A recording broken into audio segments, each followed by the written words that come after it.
So it's been a minute since I brought you guys a college football 26 video. The last time I came to you guys, we was breaking down film to talk about offensive line blocking. But I returned back to the Middle Tennessee State University Dynasty. And we've done a time skip. We are officially in our third season. First season ended pretty well. We went 8-4, went to a bowl game, knocked off Arkansas State. We finished third in Conference USA due to a loss, and we only had one loss in conference, but that one loss in conference did not let us, I guess, land a tiebreaker over UTEP. So they went on to face Liberty in the Conference USA Championship, and Liberty went on to win it all. Last season, I basically went 8-4 in the regular season again, and I played an extra game to face off against Louisiana Tech in the Conference USA Championship as I went undefeated. Pretty good season for us. All our losses came out of conference, so I did my thing. But Louisiana Tech was playing like 2018 Alabama with Nick Saban as their coach. The way that their quarterback was not missing throws, defense was basically giving my quarterback and my offensive line hell. So we ultimately ended up losing, but we still had another bowl berth, and we won our second bowl game in 2 years, finishing the season 9-5. So we come into this season, starting off the season knocking off Texas Tech, who was ranked 25th in the nation. Thought that would have gave me, a ranking based on how the team is set up. I've gotten this team to a 77 overall, which is the best since I started with this team as a 64 overall. I've been building them up, especially utilizing those points acquired in the off season with the training boost. So that's been pretty nice. Transfer portal has also been good to me. We lost Nick Vadiato to basically just being a senior. We lost guys due to pro potential. They wanted a chance to play for something bigger. Lost guys due to conference prestige, again wanting to play for something bigger. So that was really the main thing here that was really like screwing us. This just happens to be my best season so far. Starting off, we're taking on South Alabama in this game, trying to keep our undefeated hopes alive. As you can see, it's already 21-3 in the second quarter. I have Edward McDermott as my QB. I picked him up in the offseason last year along with Cutter, who was our quarterback. He ended up transferring. He wanted to go somewhere else. He had a good season, but decided to leave us in the offseason for pro potential and conference prestige. He felt like he had something bigger to go chase. I wish him well in his endeavors, but we got Edward, and we have Reggie Clear as the backup, who I recruited as a 3-star prospect. He's a redshirt freshman. Edward happens to be a redshirt sophomore. So again, we have a long contingency plan going on with this team, and I just feel like we look good on all fronts. Edward comes in as an 81 overall after the offseason training boost that he got. So definitely our highest rated quarterback since I started. Cutter was, I think, a 75. Nick was a 79 the first year I had this team. I think our weakest position right now is probably the running back spot. Not even going to hold you, but our strongest position is a wide receiver. We have Cody Hagan, who's an 88 overall. We have another receiver that I can't pronounce his name, but he happens to be a 87.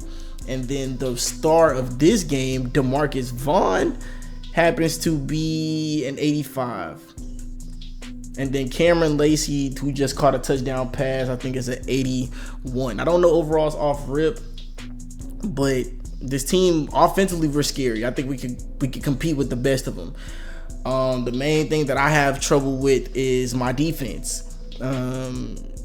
The past 2 seasons to this one, my defensive line has been scary, terrorizing the hell out of opposing quarterbacks.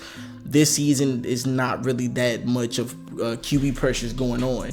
But as far as my defensive backs goes, that's also an area I would like to clean up. I think we're very much zone made. can never go man because I feel like it just does not pan out well. So recruiting wise, I'm really focusing on just buffing up my defense. That's really it. But we are doing something remarkable that I will talk about later on in this video. But that's basically just me catching you up to speed on where we're at in this dynasty mode. And Reggie Clear came into the game to finish the game because I wanted to see him get reps. I want to know what I got at my quarterback spots. I also have a transfer quarterback from Florida that happens to be a 3-star. I think he came in as like a 3-star, 4-star, but he's also a young quarterback. So as far as quarterbacks go, I'm good, but I do got something cooking up. I got something cooking up in my recruiting. But Reggie has some good mechanics. I think Reggie's downside is that he's just a little bit slow. Which is why he doesn't, he's not ready yet. Now, the whole thing is for Reggie to buy into that, to buy into the plan of getting him up to speed. That way, if Edward decides to leave, or, if Edward turns out to be draft eligible, Reggie is ready to take over this team or compete to take over this team. But as I said, I mentioned DeMarcus Vaughn before. This game, he had 17 receptions for 205 yards. Reggie came off the bench and tossed a touchdown pass. Was trying to get him another one because I know most people probably looking at this and saying, why don't you kneel?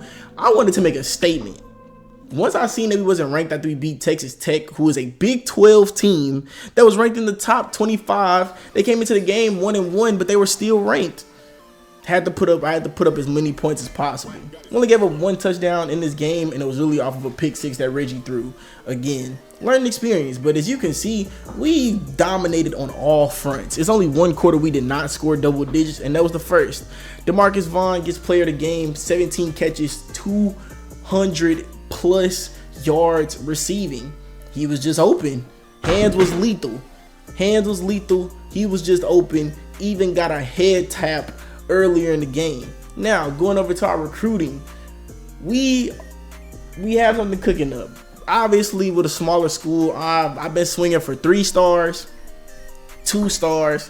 I'm not gonna sell myself short on 1 star because, come on now, like I just feel like 2 stars and 3 stars for sure we can attack, because those are people that we can bring in and build them up over time. This is a rebuild, so I don't expect to win a championship in this season, and maybe don't even expect to win it in the next, but I do expect to get us closer to being a ranked team. But since I've had 2 back-to-back good years that landed us in a bowl game, a conference championship game, followed by another bowl game, and we have 2 bowl wins under my belt, I said, why not take a shot at some 4 stars? And not gonna lie, it's paying off. Lamar Donnerson, strong safety, 4-star in the top 100. We've put our bid in, and he has some mutual interest. We also have Jeremiah Dickinson, linebacker, 4-star in the top 100. He likes what he's seen. Then when we go over to Connor DeMarco, he also has interest. 4-star QB, and he happens to be the #1 QB in this recruiting class. So, how will it shape out? We don't know currently, but I'm glad to be back, and I'm glad to be here to upload this video to tell y'all, if you not subscribed, hit that sub button. Middle Tennessee is about to take a big leap, and you don't want to miss it. Phase 1 B Rose checking out. Love the Phase 1 fam. Hope y'all have a blessed day.